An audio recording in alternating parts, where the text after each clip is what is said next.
नमस्कार दोस्तों, मैं प्रतीक कंसारा आज की ऑनलाइन पाठशाला में आपका स्वागत करता हूं। आज हम एक महत्वपूर्ण टॉपिक पढ़ेंगे जिसका नाम है साइकोमेट्रिक चार्ट। यदि हम साइकोमेट्री में न्यूमेरिकल प्रॉब्लम सॉल्व करना चाहते हैं तो उसको दो तरीके से सॉल्व कर सकते हैं। जो पहला मेथड था उसको हम एनालिटिकल मेथड बोलते हैं और जो सेकंड मेथड है उसको हम ग्राफिकल मेथड बोलते हैं। एनालिटिकल मेथड में हम यदि न्यूमेरिकल प्रॉब्लम सॉल्व करना चाहते हैं तो उसके लिए हमें साइकोमेट्रिक रिलेशंस यूज करने होंगे और उन रिलेशंस का यूज करके हम क्या करते हैं, न्यूमेरिकल प्रॉब्लम को सॉल्व कर सकते हैं। यदि हम ग्राफिकल मेथड की बात करते हैं तो ग्राफिकल मेथड में न्यूमेरिकल प्रॉब्लम सॉल्व करने के लिए हमें एक चार्ट की आवश्यकता होती है, जिस चार्ट को हम बोलते हैं साइकोमेट्रिक चार्ट। यदि इस चार्ट से हम न्यूमेरिकल प्रॉब्लम सॉल्व करना चाहते हैं तो उससे पहले हमें इस चार्ट से जुड़ी हुई कुछ जानकारियां होनी चाहिए, जिसको हम आज लेने की कोशिश करेंगे। इस चार्ट से यदि हम न्यूमेरिकल प्रॉब्लम सॉल्व करते हैं तो इसमें सबसे बड़ा जो बेनिफिट होता है वो होता है कैलकुलेशन पार्ट होता है, जो कंप्लीटली क्या हो जाता है, एलिमिनेट हो जाता है। और उस कैलकुलेशन के बिना ही हम क्या करते हैं, जो साइकोमेट्रिक प्रॉपर्टीज हैं वो कैलकुलेट कर लेते हैं। तो आज हम सबसे पहले इस चार्ट से जुड़ी हुई कुछ जानकारी लेने की कोशिश करेंगे और नेक्स्ट वीडियो में हम इस चार्ट को यूज करके न्यूमेरिकल प्रॉब्लम सॉल्व करेंगे। हम जिस टेबल को फॉलो करेंगे वो है रिप्रेजेंट एंड साइकोमेट्रिक प्रॉपर्टीज। इसमें आपको साइकोमेट्रिक चार्ट होता है वो आपको गिवन है, आपको दे रखा है, और इसी चार्ट्स के बेसिस पे हम क्या करेंगे, न्यूमेरिकल प्रॉब्लम सॉल्व करेंगे। हमें जो चार्ट की स्टडी करनी है वो भी इसी को करनी है। तो ये टेबल आपको मार्केट में इजीली अवेलेबल हो जाएगी और इसके जो राइटर है वो माथुर और मेहता। जो एग्जाम होता है उसमें भी आपको यही टेबल दी जाएगी। तो हम क्या करेंगे, इसी चार्ट की स्टडी करेंगे और इसी चार्ट पे न्यूमेरिकल प्रॉब्लम सॉल्व करने की कोशिश करेंगे। इस टेबल में जो चार्ट दे रखा है वो कुछ इस तरीके का है। इस चार्ट को हम बोलते हैं साइकोमेट्रिक चार्ट। सबसे पहली चीज, ये जो चार्ट बनाया गया है वो आपका कांस्टेंट एटमॉस्फेरिक प्रेशर मींस आपका जो बैरोमेट्रिक प्रेशर है वो आपका 1.01325 बार। तो यहाँ जो प्रेशर है आपका बैरोमेट्रिक प्रेशर वो कांस्टेंट है और इसी प्रेशर के लिए मेरा ये चार्ट आपका डिजाइन किया गया है। इसमें क्या किया गया है, ये जो चार्ट है आपका कुछ इस शेप का है आपका। ये देखो, इस लाइन को फॉलो करो और इस फॉलो करते हुए ये जो चार्ट है यही क्या कहलाता है, मेरा साइकोमेट्रिक चार्ट कहलाता है। तो पहली चीज इसमें क्या है, इसको हम बोलते हैं हॉरिजॉन्टल एक्सिस और इसको हम बोलते हैं वर्टिकल एक्सिस। और ये जो इस चार्ट का है इसको हम बोलते हैं सैचुरेटेड कर्व। ये जो कर्व शेप है चार्ट का इसको हम क्या बोलते हैं, सैचुरेटेड कर्व। इसमें क्या किया गया, आपका बहुत सारी लाइन दी हुई होंगी, तो हमको सारी चीजें जानकारी लेनी है कि हॉरिजॉन्टल एक्सिस पे क्या चीज है, वर्टिकल एक्सिस पे क्या चीज है, कौन सी लाइन का क्या मीनिंग है। इन सब चीजों की जानकारी हम काफी डिटेल में लेंगे। तो हम क्या करते हैं, इसको सेपरेटली स्टडी करने की कोशिश करते हैं। सबसे पहली चीज हम देखते हैं, हमारा जो कर्व का शेप है वो कुछ इस तरह का बना हुआ है। तो हम सबसे पहले जो जानकारी लेंगे वो है ड्राइबर्ग टेम्परेचर लाइन की। तो जो ड्राइबर्ग टेम्परेचर लाइन होता है वो क्या होता है, आपका हॉरिजॉन्टल एक्सिस के ऊपर होता है। आगे बात समझ में? तो हॉरिजॉन्टल एक्सिस है वो मेरी क्या है, आपकी ड्राइबर्ग टेम्परेचर को शो कर रही है। दूसरी चीज, ये जो ड्राइबर्ग टेम्परेचर लाइन होती है वो जो वर्टिकल एक्सिस है उसके क्या है, आपके पैरेलल है। आगे बात समझ? तो मेरी जो ड्राइबर्ग टेम्परेचर लाइन है साइकोमेट्रिक चार्ट के अंदर, जो ड्राइबर्ग टेम्परेचर लाइन है वो क्या है, आपकी वर्टिकल एक्सिस के क्या है, पैरेलल है। और साथ ही साथ हमने क्या कर रखा है, ये जो लाइंस है वो इक्वली स्पेस कर रखा है। आप देख सकते हो यहाँ पे जैसे 5 डिग्री, 10 डिग्री, 15 डिग्री, 20 डिग्री। तो जो लाइन के बीच का गैप है वो कितना है, आपका 5 डिग्री सेंटीग्रेड का। तो हमने क्या कर रखा है, ये जो लाइन्स है वो इक्वली स्पेस्ड कर रखी है। तो यहाँ पे जैसे -60 डिग्री से 6 डिग्री से 45 डिग्री सेंटीग्रेड। तो ये सारा जो स्पेसिंग कर रखी है वो क्या कर रखी है, अपन ने इक्वल डिस्टेंस पे कर रखी है, इसलिए इसको बोलते हैं कांस्टेंट ड्राइबर्ग टेम्परेचर लाइन। तो यहाँ पे आप देखोगे पूरी जो लाइन है आपकी, ये जो लाइन दिख रही है आपको, इस पूरी लाइन पे जो टेम्परेचर है, ड्राइबर्ग टेम्परेचर वो कितना है, 35 डिग्री सेंटीग्रेड है। तो इसको हम इस लाइन को क्या बोलते हैं अपन, कांस्टेंट ड्राइबर्ग टेम्परेचर लाइन। और ये जो लाइन है वो वर्टिकल एक्सिस के तो क्या है, समांतर है। आगे बात समझ में? और क्या कर रखा है, इन लाइंस को अपन क्या कर रखा है, इक्वली स्पेसिंग कर रखी है। तो ये एक इंपॉर्टेंट चीज है, इस लाइन को हम बोलते हैं ड्राइबर्ग टेम्परेचर लाइन। तो हम चार्ट में ड्राइबर्ग टेम्परेचर लाइन देखोगे तो वो जो खड़ी खड़ी सीधी सी लाइन है, जो वर्टिकल लाइन है, उसी को हम क्या बोलते हैं, ड्राइबर्ग टेम्परेचर लाइन बोलते हैं। एक और इंपॉर्टेंट लाइन है आपकी जिसको हम बोलते हैं स्पेसिफिक ह्यूमिडिटी या मॉइस्चर कंटेंट। मॉइस्चर कंटेंट क्या होता है आपका, पर केजी ऑफ ड्रायर, किलोग्राम पर केजी ऑफ ड्रायर जो होता है वही मेरा क्या कहलाता है, मॉइस्चर कंटेंट कहलाता है। यदि हम स्पेसिफिक ह्यूमिडिटी की बात करें, जो हमने रीड किया है, जो पढ़ा है, तो स्पेसिफिक ह्यूमिडिटी की जो स्केलिंग कर रखी है वो कहाँ कर रखी है, अपन ने वर्टिकल एक्सिस पे कर रखी है। जैसे हॉरिजॉन्टल एक्सिस पे ये टेम्परेचर शो कर रहा है, वैसे ही जो वर्टिकल एक्सिस है उस पर क्या शो कर रखा है, हमें स्पेसिफिक ह्यूमिडिटी शो कर रखी है। इसमें देखोगे आप स्पेसिफिक ह्यूमिडिटी जो लाइंस होती है वो क्या होती है, हॉरिजॉन्टल एक्सिस के तो क्या है, समांतर। ये देख रहे हैं आप, तो यह जो मेरी स्पेसिफिक ह्यूमिडिटी है वो हॉरिजॉन्टल एक्सिस के क्या होगी, पैरेलल होगी। और साथ ही साथ अपन ने क्या कर रखा है, जो स्पेसिफिक ह्यूमिडिटी वो भी क्या कर रखी है, इक्वली स्पेस कर रखी है। तो यहाँ आप जो जब स्पेसिफिक ह्यूमिडिटी को पढ़ोगे तो यहाँ पे जो लाइन्स है वो क्या है, एक दूसरे के सभी क्या है, पैरेलल है। दूसरी चीज, इनके बीच का जो गैप है वो क्या है, कांस्टेंट है, मतलब इक्वली स्पेस कर रखा है। जैसे 5, 10, जैसे आप यहाँ देख सको 0, 5, 10, 15, 20, 25, 30, तो यहाँ गैप कितने का है, 5 का। तो हमने यहाँ जो स्पेसिंग कर रखी है वो क्या कर रखी है, इक्वली स्पेस कर रखा है।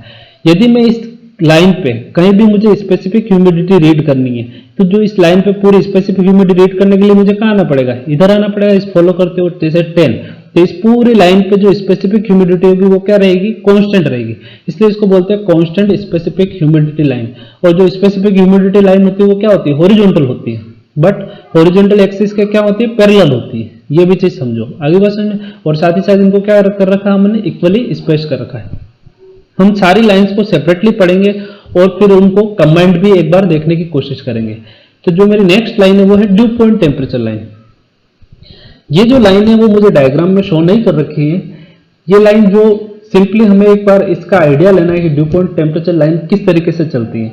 तो जो ड्यू पॉइंट टेम्परेचर लाइन होती है वो क्या होती है आपकी, ये हॉरिजॉन्टल के तो पैरेलल होती है, बट इनके बीच में जो स्पेसिंग होती है वो इक्वल नहीं होती। तो एक चीज समझिए, जो ड्यू पॉइंट टेम्परेचर लाइन है वो मेरी क्या है, हॉरिजॉन्टल के पैरेलल होती है।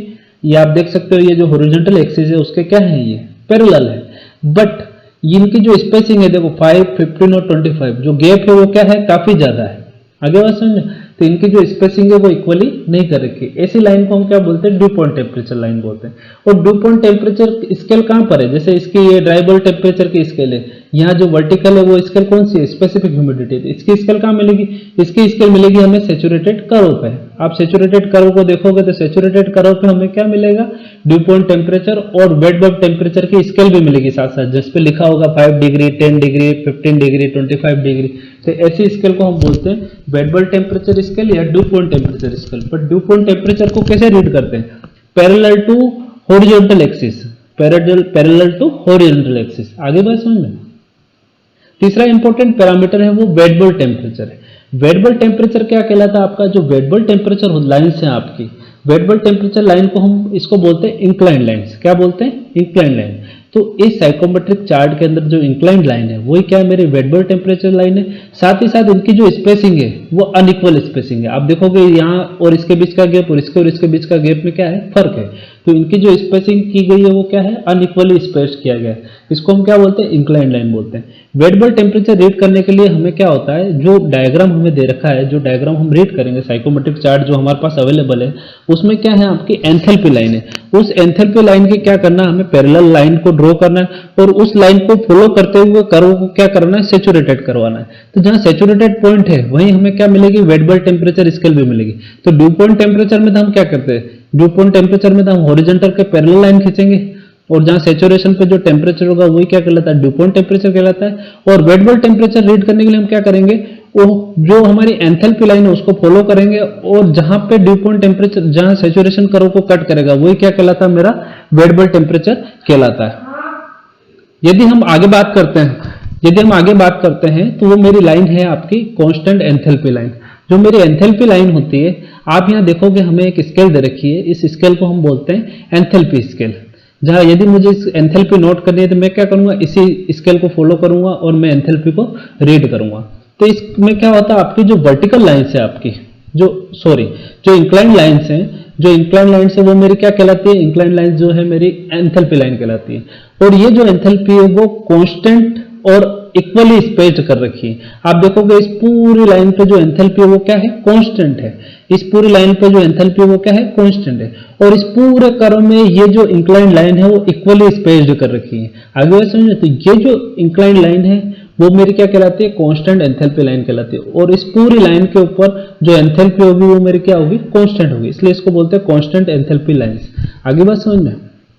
और इनके बीच में स्पेसिंग भी क्या कर रखी है आपकी, सेम कर रखी है। तो जो गैप है वो आपका सेम है, आपका एक एंथैल्पी से दूसरी एंथैल्पी के बीच का। सिमिलरली अपन यहाँ देखेंगे वो है आपकी स्पेसिफिक वॉल्यूम लाइन। जो स्पेसिफिक वॉल्यूम लाइन है उसको बोलते हैं ऑब्लिक इंक्लाइन लाइन। हमने ये जो लाइन की कैटेगरी को दिया है उसको हम बोलते हैं इंक्लाइन लाइन, और जो स्पेसिफिक वॉल्यूम लाइन है उनको हमने कैटेगरी दी है वो है ऑब्लिक इंक्लाइन लाइन। तो ऑब्लिक इंक्लाइन लाइन में क्या है, इनका जो इंक्लिनेशन है वो थोड़ा और ज्यादा है। आगे बात समझ, इसलिए इसको बोलते हैं ऑब्लिक इंक्लिनेशन। और ये जो इंक्लिनेशन है वो क्या कर रखा है मैंने, इक्वली स्पेस्ड कर रखा है। तो ऐसी लाइन जिनमें बीच का जो गैप है वो तो कांस्टेंट है, गैप दोनों के बीच में क्या है आपका, कांस्टेंट है, इक्वली स्पेस कर रखी है, और ये जो लाइन है वो ऑब्लिक इंक्लाइंड होती है। ऐसी लाइन को क्या बोलते हैं हम, स्पेसिफिक वॉल्यूम लाइन बोलते हैं। इस पूरी लाइन पे स्पेसिफिक वॉल्यूम कांस्टेंट होगा, इस पूरी लाइन पे भी स्पेसिफिक वॉल्यूम कांस्टेंट होगा, इसलिए इसको बोलते हैं कांस्टेंट स्पेसिफिक वॉल्यूम लाइन्स। आगे बात समझ में।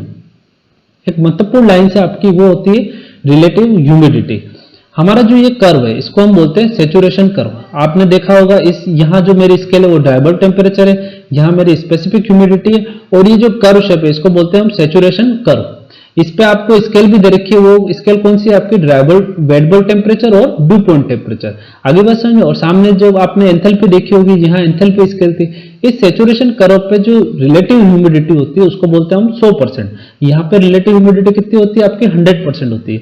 यदि इस कर्व का जो शेप है उसके पैरेलल ही हम क्या करते जाएं, शेप ड्रॉ करते जाएं, तो इसको हम बोलते हैं रिलेटिव ह्यूमिडिटी लाइन। और हमने जो रिलेटिव ह्यूमिडिटी जो कर्व में हमको दे रखी है वो है 10% से लगा के 100% तक। तो यहाँ पे 10% होगी, 20%, 30%, 40%, 60%, 70%, 80%, 90% और 100%। इस तरीके से यहाँ पे क्या कर रखी है, हमें रिलेटिव ह्यूमिडिटी दे रखी है। तो ऐसी लाइन क्या कहलाती है आपके, रिलेटिव ह्यूमिडिटी लाइन्स कहलाती है। तो यहाँ हम एक बार ये सारी चीजें हमने सेपरेटली देखी। अब इन सबको यदि कंबाइन करते हैं तो जो कर्व बनता है वो कुछ इस तरीके से बनता है। इस कर्व को हम बोलते हैं साइकोमेट्रिक चार्ट। तो यहाँ आप देख सकते हो ये जो कर्व है इसको हम बोलते हैं सैचुरेशन कर्व। हमें यहाँ रिलेटिव ह्यूमिडिटी लाइन देखनी है, तो देखो आप ये 90%, 80%, 70%, 60%, 50%, 40%, 30%, 20, 10%। तो ऐसी लाइंस क्या कहलाती है, रिलेटिव ह्यूमिडिटी लाइन कहलाती है। ड्राइबल टेम्परेचर देखना चाहते हो तो 10 degree, -5 degree, 0 degree, 5 degree, 10 degree, 15 degree. तो ये कांस्टेंट लाइन दे रखी है हमें, दिख रही है आपकी वर्टिकल लाइन, इसको बोलते हैं हम कांस्टेंट ड्राइबल टेम्परेचर लाइन। यदि हमें स्पेसिफिक ह्यूमिडिटी देखनी है तो ये स्पेसिफिक ह्यूमिडिटी की स्केल दे रखी है। यहां से अगर हॉरिजॉन्टली के पैरेलल चलते हो तो ये लाइन क्या कहलाती है हमारी, कांस्टेंट स्पेसिफिक ह्यूमिडिटी लाइन कहलाती है। अच्छे तरीके से आप समझ गए होंगे। आप अगर इसको देखो एंथैल्पी को, ये मेरी एंथैल्पी स्केल है, ठीक है। अगर ये एंथैल्पी स्केल है तो मुझे क्या देखना है, हमें इस एंथैल्पी देखना चाहो। अगर इस पूरी लाइन पे देखो इंक्लाइन लाइन पे, तो ये इंक्लाइन लाइन क्या कहलाती है मेरी, कांस्टेंट एंथैल्पी लाइन। अगर समझ जैसे ये 55 डिग्री को शो कर, सॉरी 55 किलो जूल पर केजी ऑफ ड्रायर, ये क्या है आपकी कांस्टेंट एंथैल्पी लाइन है। तो ऐसी लाइन को हम बोलते हैं कांस्टेंट एंथैल्पी लाइन। इस पूरी लाइन पे क्या होती है, एंथैल्पी होती है वो कांस्टेंट होती है। आप समझ गए होंगे अच्छे तरीके से। अब बात आती है आपकी स्पेसिफिक वॉल्यूम की। स्पेसिफिक वॉल्यूम हमको ये दे रखा है 0.75 मीटर क्यूब पर केजी, 0.80 मीटर क्यूब पर केजी, 0.85 मीटर क्यूब पर केजी और 0.90 मीटर क्यूब पर केजी, और यहाँ पे 0.95 मीटर क्यूब पर केजी। तो ये जो चीज है आपकी ऑब्लिक इंक्लाइन, इन लाइन को क्या बोलते हैं, ऑब्लिक इंक्लाइन। और इनके बीच का जो स्पेसिंग है वो क्या है आपका, सेम है। आप देखोगे इन दोनों के बीच का स्पेसिंग और इन दोनों के बीच का स्पेसिंग, वो सब स्पेसिंग जो कर रखी है वो क्या कर रखी है, सेम कर रखी है। और इस पूरी लाइन के ऊपर जो स्पेसिफिक वॉल्यूम है वो क्या है, कांस्टेंट है, इसलिए इसको बोलते हैं स्पेसिफिक ह्यूमिडिटी लाइन। दो महत्वपूर्ण पैरामीटर है, एक होता है आपका ड्यू पॉइंट टेम्परेचर और एक होता है वेट बल्ब टेम्परेचर। जैसे मैं इस पॉइंट की बात करूं, ये जो डार्क सर्कल डॉट शो कर रखा है, इसका जो यदि मुझे ड्राइबल टेम्परेचर नोट करना है तो ड्राइबल टेम्परेचर नोट करने के लिए मैं क्या करूंगा, सीधा ही नीचे आऊंगा, वर्टिकली डाउनवर्ड आऊंगा, और जो टेम्परेचर होगा वो क्या होगा, ड्राइबल टेम्परेचर होगा। यदि इस डॉट का मुझे क्या करना है, स्पेसिफिक ह्यूमिडिटी नोट करना है, तो मैं हॉरिजॉन्टल के पैरेलल जाऊंगा और सीधा जहां पे कट करेगा आपका वर्टिकल स्केल पे, वही क्या होगी मेरे उस पॉइंट की स्पेसिफिक ह्यूमिडिटी होगी। यदि इस पॉइंट का मुझे एंथैल्पी नोट करना है, क्या करूंगा, इंक्लाइन लाइन को फॉलो करूंगा और मैं उस पॉइंट की क्या करूंगा, एंथैल्पी नोट कर लूंगा। अब बात आती है दो इंपॉर्टेंट पैरामीटर, एक होता है वेट बल्ब टेम्परेचर और दूसरा होता है ड्यू पॉइंट टेम्परेचर। इस पॉइंट का यदि ड्यू पॉइंट टेम्परेचर नोट करना है तो जो ड्यू पॉइंट टेम्परेचर होता है वो क्या होता है आपका, इस लाइन को हॉरिजॉन्टली फॉलो करूंगा और मैं क्या कराऊंगा, सैचुरेट कराऊंगा। इस लाइन को हॉरिजॉन्टल के पैरेलल में क्या करूंगा, लाइन खींचूंगा, और जहां पे सैचुरेशन कर्व को कट करेगा वही मेरा क्या कहलाता है, ड्यू पॉइंट टेम्परेचर कहलाता है। तो ड्यू पॉइंट टेम्परेचर के लिए हम क्या करेंगे, यहां से इस पॉइंट से हॉरिजॉन्टल के पैरेलल लाइन खींचेंगे और जहां पे सेचुरेशन कर्व को कट करेगी वही मेरा क्या कहलाता है, आपका ड्यू पॉइंट टेम्परेचर कहलाता है। तो ये approximate 14 degree centigrade 14 degree centigrade आपका शो कर रखा है। यदि मुझे इस पॉइंट का क्या करना है, वेट बल्ब टेम्परेचर नोट करना है, तो मैं क्या करूंगा, इस कांस्टेंट एंथैल्पी लाइन को फॉलो करूंगा। वेट बल्ब टेम्परेचर क्या होती है, इंक्लाइंड लाइन होती है, तो इस इंक्लाइंड लाइन को फॉलो करूंगा और ये जहां कट करता है सेचुरेशन कर्व को वही क्या कहलाता है, मेरा वेट बल्ब टेम्परेचर कहलाता है।